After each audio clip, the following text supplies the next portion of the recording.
Thank you for joining me for another video. Just a quick one. As always, we try to make these short and digestible as possible. Um, so this is going to be another video on fighter pay.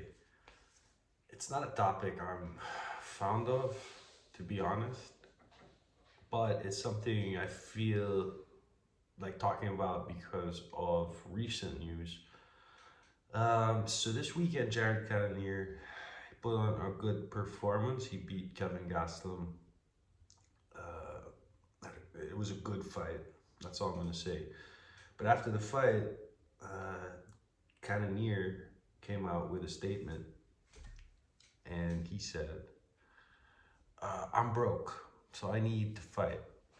Hopefully, I get the title shot, but the right name might make but the right name might make sense. Might make me say yes." Okay, sure. So that's sad, right? I mean, obviously Jared Cannonier is a top level guy. He's top level in the division. He should be getting a pretty high profile fight after this, meaning if not a number one contender fight, I think that's totally valid. I mean, why not give him a shot at Izzy? But not before Robert Whitaker, hopefully. But continuing on the topic, fighter pay, I mean, it just kind of sucks to hear, that kind of statement that the guy's broke, right? And then before that, there was Miesha Tate. Miesha Tate was, she said that she lost around 98% of her earnings from Vegas 31.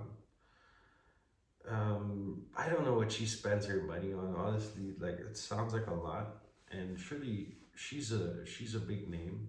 I'm sure she gets paid more than most fighters, but even at that level, for someone like her to make a comment like that, it is a bit revealing to to to a degree, and she shouldn't be saying something like that. She's a former champion, she's a big name in the sport. Uh, I don't understand. And before her, there was also Ciryl Gane. Ciryl Gane was complaining about. Well, he wasn't really complaining, but he made a comment that after everything, his 350,000, which to begin with isn't really the highest in a title fight. I mean, it's not that much, right? For a championship of level fight, but he made that much, and he came home with about like 150 or 180,000, 150 after converted to euros. I mean, it's not a lot.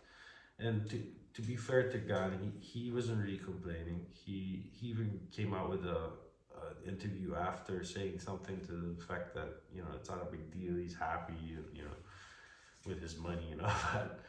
It seems like something he would say after maybe a call from Dana White. I don't know. But there's more fighters. It's just really sad, like when you hear these kind of things, and for people who are aspiring to be fighters, it's kind of like, whoa, maybe I should go into boxing or focus jujitsu on jujitsu. If this is a kind of thing where the premier promotion, the top promotion, is getting these multiple complaints from the people who fight, and then even big names like Miesha Tate and yeah, Miesha Tate making complaints like this. It's kind of, it looks bad in the organization, uh, especially the guy on top. But there was also what's her name, Chayanne Buys, lesser known fighter, but if you haven't seen the video, which went viral when it happened, but she received $50,000 performance bonus. I believe she was making 10 to show and 10 to win, so 20,000 was her earnings, and then she made the 50, right? And she was so happy that she was crying, and she was saying like, "Oh, this is gonna go to debt. People I owe money to, and I might put some of it away." But look, to be honest, a top level fighter can easily spend 50,000 in camp, I think. Um, so yeah, that's a bit. I hope things change. I hope more fighters speak up, honestly. But what I think the fighters need to see is big names speaking out. You know, people who are, you know, big in the sport and are active in the sport still. That's when you might start seeing, you know, significant change towards improving fighter pay. And like everyone says, you know, it's really about the fighters in the within the UFC, especially. It's really about them, you know, acting, and they don't even have to be in a union, but they could act in a more sort of in a way where they ask for more. You know, they can pressure the company more. Some fighters do that.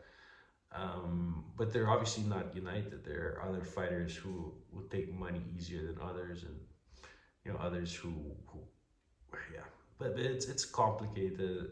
Either way, if they're not going to unionize, hopefully the UFC gets pressured at least from a public image standpoint, because these fighters coming out with these kind of things, it doesn't look good, like I said. And then you got Jake Paul trolling on the side. It's a mess. So yeah, that's all I want to say about it. You know, thank you for watching. Please like and subscribe the video, and stay tuned for the next one. Bye.